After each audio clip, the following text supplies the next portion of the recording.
So yan guys, nandito tayo ngayon sa Chelsea community dito sa may Chestermere. It's just east of Calgary. So napakalapit na rin niya sa downtown. Actually merong bus from here going to downtown. Ngayon ipapakita namin sa inyo yung process ng pagbili ng bagong bahay dito sa Calgary or dito sa Canada in general para magkaroon kayo ng idea kung sino ba yung unang pupuntahan nyo, sino yung mga tatanungin nyo, sino yung mga taong kailangan ninyo makausap bago pa man kayo bumili ng bahay. Ayan, andito na si Kuya Eric Blas, ang ating realtor. And meron din silang team for mortgage broker. Actually, complete package na sila. So, pag si Kuya Eric Blas ang pinuntahan ninyo, hindi nyo na kailangan maghanap ng mortgage broker ninyo. So, Kuya Eric, siguro ipakilala mo muna yung sarili mo and the services you're offering and yung area na kino-cover ninyo. My name is Eric Blas. I service the Calgary and surrounding area. Pwede din sa Red Deer, Sylvan Lake, Edmonton, and so on po. I run the Blas Group. We consist with 4 other agents and myself, plus a in-house mortgage broker, which is Gillian Cortez. Siya po yung mortgage broker that usually gets everyone approved. Actually, got you approved. Yes. Yeah. So basically, what we do is from start to finish, we're concierge service na Filipino realtor. Medyo nahihirapan na din ako mag-Tagalog, pero kaya pa rin, right?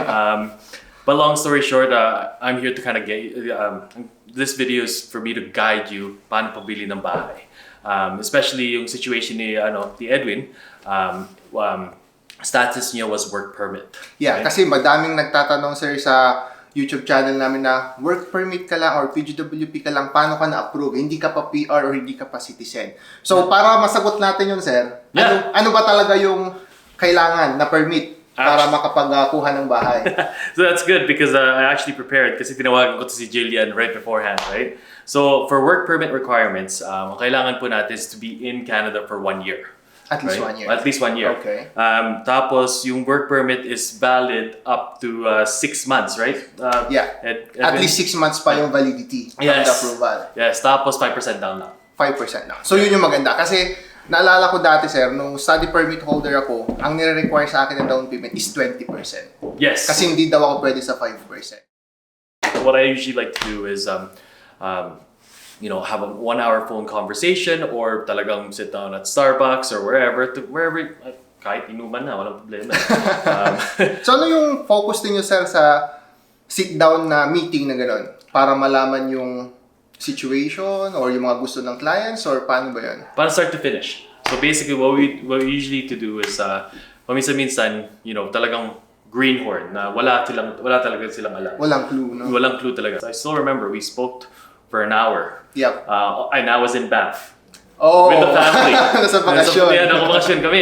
And that's my job. It's like 24/7. Yeah. We try to accommodate everyone. So we kind of sat down, okay, which areas you want to buy, focus. So the first step usually is to kind of get understanding where our finances are. Okay. Yeah. So dun papasok si Ate Gillian. Yes. So mortgage approval yung first step natin. Yeah. And usually how it works is we kind of get that screening. Mm-hmm. Usually, I ask for how was your savings? Yeah. Kamusta na po yung credit score niyo po? Did you guys check a TransUnion or Equifax? I mean, it's a good poll. It's usually mga $24 Canadian. Mm-hmm. It kind of gives you an idea. And then that way, we can kind of gauge your timeline natin. Yeah. Right? And then from then on, that's when Gillian comes in. Once we get that approval, usually how it works is that I'll get a notification sa email ko na, okay, ito XYZ is approved for 500,000. Okay. Now is when I sit down again, right? So we sit down kind of like, hey, okay, we got approved for 500,000. Again, I don't know how much you make because confidential. Mm-hmm. I always like that talagang separation because it, just like us, we're Separation trying to create that relationship. Yeah. Yeah, so Gillian talaga yung finances, right? Okay, For me, okay. it's kind of, I'm face-to-face to you. So I always like that gap, right? And long story short, once we get an approval, what options do we have? Mm-hmm. So we have two, if there's there's only 2 of you guys, it doesn't hurt to live in a condo or a townhouse. Yeah. Right? Or, Baka mas economical yun, di ba? Absolutely. Kagaya ng property mo, Mm-hmm. right? Wala ka nang iniisip sa exterior property. You just leave. Yeah. Wala And ka repairs sa inside. Sa outside, covered na nila lahat yun eh. And that's how I educate everyone, right? Oh, so that's part of your job na sabihin yung mga pros and cons din ng mga... Kasi nakakahilo din dito. May mga condos, may mga townhouses. May separate, may mga single detached, meron yung may garahe, walang garahe, yung mga tipong ganun, di ba? Exactly, right? Based on our budget. So for example, lahat ng mga Pilipino, pag narinig nila na may kasama ka, they look at it as like, oh no, parang ganun. Kasi talaga sa Pilipinas, talagang gusto yung detached na property. Yeah. But it's actually not that bad. Kung lari yung condo na yun, right? We always look at condos, mga apartments, so they look at it, oh, I know condo fees. Yeah. But really, right, if you look at the numbers, right, a condo, most of the time, yung condo fees, added na yung mga expenses ng yung heating, tsaka yung water. Water, yeah. So that's perfect. That's good. So that kind of saves you money versus yung numbers mo in terms of buying a detached property. So your condo fees actually kind of help you. Yeah, may mga factors na papasok na sa utilities ninyo, no? Exactly. Hindi siya pwedeng apple to apple na ito, condo fee 450, pangit. Hindi No. agad pangit, di ba? Hindi agad pangit, right? So, you need to consider everything. Absolutely. So, yun yung trabaho ni Sir Eric. Yeah. Ipakita sa inyo yung mga pros and cons ng mga different properties. So, sa mga nagtatanong siguro kung ano ba yung pre-approval, kung bakit kailangan natin ng pre-approval muna bago pumasok yung mga properties na i-offer ni Sir Eric. Kasi ang problema guys, kapag wala kayong pre-approval, hindi nyo pa alam kung magkano yung ma-approve sa inyo, parang you're shooting blank. Oo, na-discourage ka. Yes, nadi-discourage. Ganun nangyari sa amin dati kasi we're looking at 450,000 na mga houses. Pero hindi pala kami pasok doon sa 450. So parang nakita mo na to, ang hirap ng alisin sa isip mo na, ito 450 tapos bababa ka ng 320 something. Exactly. Yun yung mahirap. Right? Kaya madaming nadi-discourage. Right? So, okay na tayo sa step number 1, knowing your budget, getting your pre-approval from Ate Gillian. And of course, before kayo makapunta kay Ate Gillian, may pre-screening na si Kuya Eric, tama, no? Yun na yung 1-hour consultation ninyo, and then ipapasa niya kay Ate Gillian, and then si Ate Gillian will give you pre-approval, and then dun napapasok ulit si Kuya Eric na magpapakita na sa inyo ng mga properties na kukunin nila. And then after that, Kuya, okay, meron na akong, just for example sa amin, transparent kasi ako sa amin, no? Yeah. I got a pre-approval of 380, sabihin mo na, or 400. Yeah. Ngayon, ano nung next step ko? So your next step is to kind of get yung community. What are we looking for, right? What are we exactly looking for, right? Kung gusto mo malapit sa trabaho and stuff like that. So for example, for me, there's a triangle, right? You have your square footage, the location, and the price. So area, location, and price. Yeah, and you can't get all of that. Oh, yeah, right? yeah. And that's the hard part. Unless mayaman ka. Oh yeah, unless budget is not like a concern. Pero even then, kasi hindi mo makukuha yung triangle mo because if you want a 3,000 square feet house or like a house like this, you can't get it for 500 grand. You have to get it for 900,000. So you're not gonna get talaga everything. Yeah.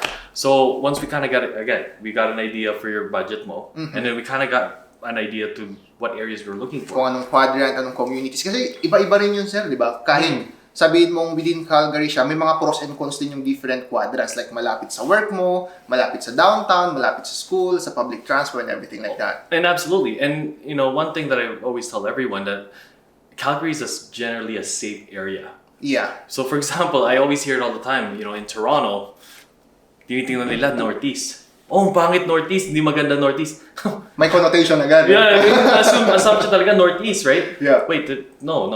It's not like in Vancouver, in East Hastings, that's a really bad area. But that's actually a really good location. Anyways, I'm going off topic. Pero each community has their pros and cons. Yeah. Right? So for example, the Northeast, I lived in the Northeast, for 23 years. I lived in Taradale, I lived in Skyview, right? I lived in Redstone, and I have no issues in that area. Because in the end of the day, I still went to school. I still went to university. My background, I was well educated, but at the same time, it's more on like kind of understanding which communities, right? What works best for you. Yeah. So for example, certain areas in the southeast, there's a landfill that's nearby, so you can smell it. Yeah, may times na maamoy mo. Maamoy mo, Yeah. right? And then there's areas in the deep southwest where like ang layo talaga. Commute-wise naman yung problema mo doon. And then, oh my gosh, that's 35-40 minutes, right? May mga properties din na industrial area. Industrial area, exactly, right? So my job is to tell you that, hey, when we're looking at properties, okay, hey, wait, I don't like this property because of, yung nasa likod mo. Right? Okay. Or when you're looking at when we're looking at a property na resale, we look up, okay, wait, how come this house, they don't really manage their house? And then this house, or, talagang, you get bad vibes. So my job is to tell you what's wrong with the house and the community, right? So, for example, we go to a good example. I don't want to mention any communities kasi ayoko definitely. But there's a certain community that most people like. Pero ang problema doon is that once I go into this community, ang raming kotse. Okay. Okay, ang raming kotse dito right? So that kind of gives you an idea. No, wait, these guys are renters. Oh. Right? Okay. So you have the main floor rented and the basement rented. So when you see abundance of cars, right? Yung situation. Yun ang nakikita mo. Sige, wait, okay. Do you really want to live in an area that's going to be always congested? Right? Okay. Even if it's a new community, it feels congested. Right? So those is my job. Right? So, once we find a property, and again, just like how Tommy worked with you, he tells you what's wrong with the property. Yeah, definitely. And sa community rin nagbibigay siya ng inputs dun Yung input, and most realtors won't give their inputs. Yeah. Right? Talagang paminsan-minsan, ang ganda ng bahay na to. Wow! Talagang wow factor and all that stuff, right? But our job, our team, I've trained my team to be like, there's these things that you can't change. And we want to notify you so that at least 6 months down the road, hindi ka, hey, bakit hindi mo ito sinabi sa akin? At least happy ka pa rin. Happy ka pa rin, right? You know that the furnace is old.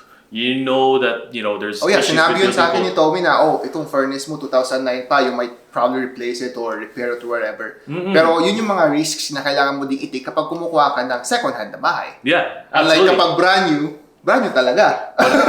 But that's the thing, there's also pros and cons when buying a new build. And that's my job to tell you guys na, okay, itong property, and this is one of the reasons why we're in Chesimir actually. Right? In Calgary, yung mga lote maliliit. Oh, yeah. Yeah, you know what I mean? Pati sa amin liit sobra. pero yun nga, triangle nga, di ba? Meron kasi kaming budget restraints So, yeah, and you know what? You had a budget, but it was very controlled. Yes. Right? Like, it was $40,000-$50,000 below your budget. Talagang control talaga. Yeah, definitely. Right? So at least, if you're going back to school or etc., kaya pa rin. May buffer. May buffer, right? So again, once we find a property, I write an offer. And when I usually write an offer, I always have contingencies or conditions on the offer. Okay. The guy yourself, I look at the condo docs. I look at the financing. Pag-approve naman si kay Gillian, I'm almost not worried. 100% na, Almost 100% na siya right? And then we have home inspection.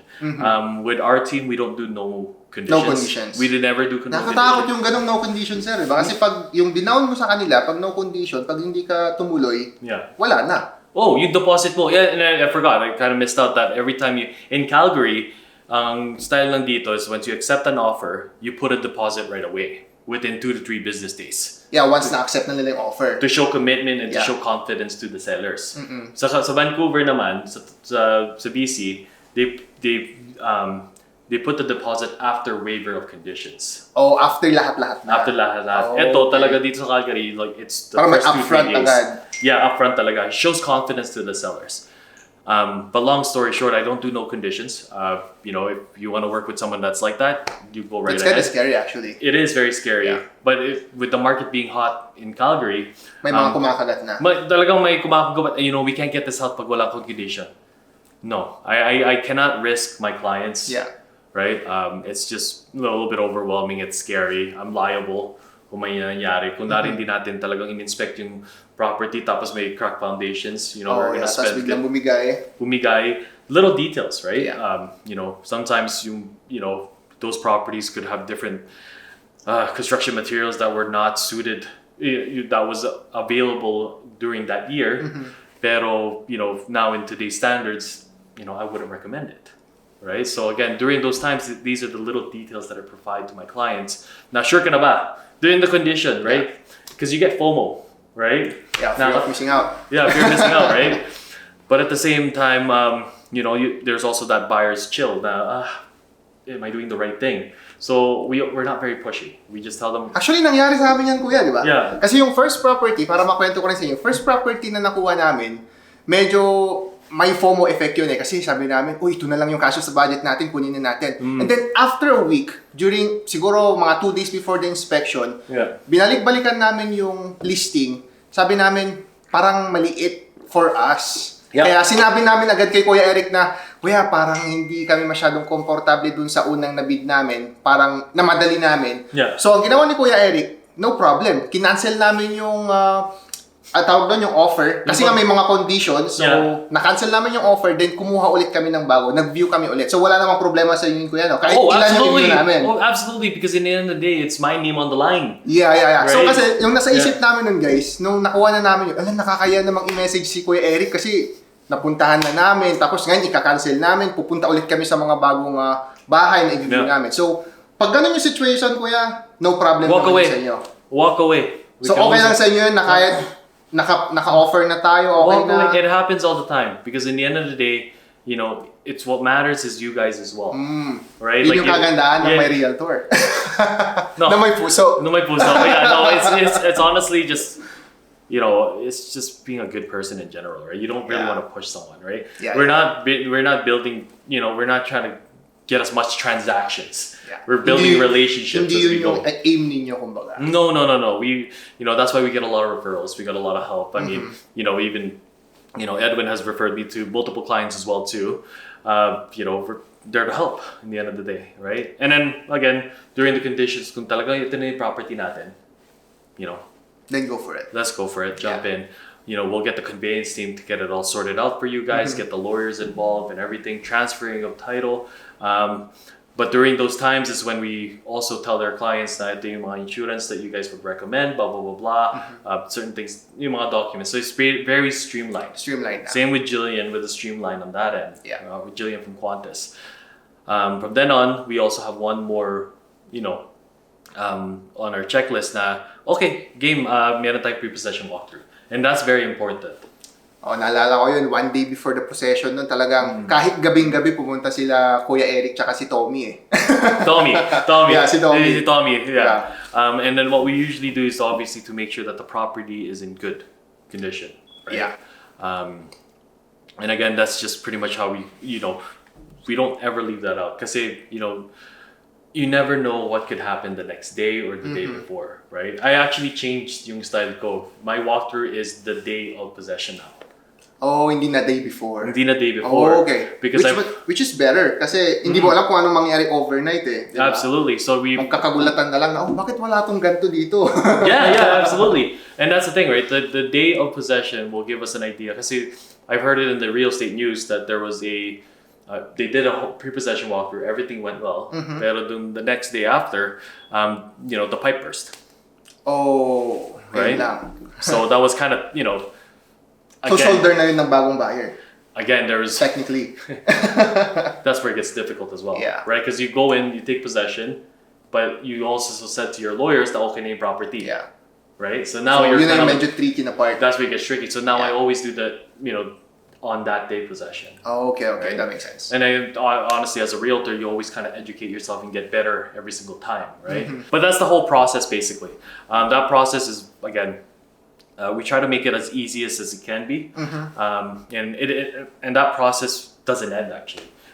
You know, if you have any kailangan nyo sa property or just anything in general, right? Like we're here to kind of guide you every step of the way of living in Calgary. So, like I said, it's not hindi a transaction. Lang sa possession. Yeah, hindi sa possession nag-i-stop. Yeah, like I went to your housewarming. Yeah. You know what I mean? You know, hindi ka pala umiinom, pero you know, but it's Johnny Walker. But that's the thing, right? So we kind of build relationships on top of that. It's not, I just you can't stress that enough. Yeah. Right? And yeah, I mean that's just the process. Okay. But you know, here we are. We're in a new build, and yeah, it's your take. So, i-summarize lang natin yung naging usapan natin with Kuya Eric. No? Before tayo mag-proceed sa second portion natin, kasi pag-usapan natin, Kuya, kung ano ba yung kagandahan ng new build versus an old house. Yeah. Comparison tayo ngayon. Oh, yeah, absolutely. But before that, i-summarize natin. So, ang unang-unang gagawin ninyo kung gusto nyong bumili ng bahay dito sa Alberta in general or dito sa Calgary, kasi ito yung expertise talaga ni Sir Eric, i-contact nyo si Sir Eric. Lalagay ko yung link sa description sa baba para magkaroon kayo ng direct contact. Kasi hindi kayo pupunta sa akin. Hindi ganun yung situation natin. Ni-refer ko na kayo. Pag clinic nyo yung link sa baba, diretso na kayo kay Sir Eric. Absolutely. Then, after that, magkakaroon kayo ng pre-consultation. And then, pag okay na sila, sir, mag-pre-approval na sila for financing. Yes. That's with Ate Gillian na. Then once na meron na yung pre-approval ninyo, you already know the limit of your budget, kakausapin nyo ulit si Kuya Eric para i-filter na ninyo yung mga properties doon sa market, mapa new build yan or mapa second hand na mga properties. Yeah. And then after that, mag-o-offer, pag nanalo sa offer, deposit, then gagawin nyo na yung mga inspections, condo documents kung merong condo board and everything like that. Once lahat okay na, magkakaroon ng pre-possession inspection or walkthrough. Lawyer, then pre-possession walkthrough, Yeah. then possession. Yo, sa lawyer kasi pipirma ka syempre, documents yung mortgage ganyan. Dami na Marami pinirmahan nun. Marami pinirma, right? Yeah. Ang dami pinirmahan nun. So, kailangan kasi yun for legality. So, after ng lawyer, yun nga, pre-inspection or walkthrough, yung sinasabi ni sir, then possession na. Yung possession day kasi, ito na yung pinaka-importanting part ng pagiging home buyer kasi doon na ibibigay sa inyo yung key and officially you will become a homeowner na. So in this part, kuya, kasi sa amin, although kinonsider namin ng new build, sabi mo nga may triangle, location, tsaka yung tawag dito, yung budget, medyo kinapos kami sa budget for a new build. Pero gusto talaga namin sana new build. Ngayon pag-usapan natin, kuya, kung ano ba yung kagandahan ng pagkuha ng new build at saka pagkuha ng second. Ano ba yung mga factors na kailangan nilang i-take into consideration? Kasi for sure sa second hand, ang daming factors yan eh. Unlike sa new build na medyo may konting tiwala ka na. Kumbaga, di ba? Pero ikaw na mag-explain kasi hindi ako marunong doon. No, absolutely. So, yeah. So again, we're going to talk about the triangle again, right? So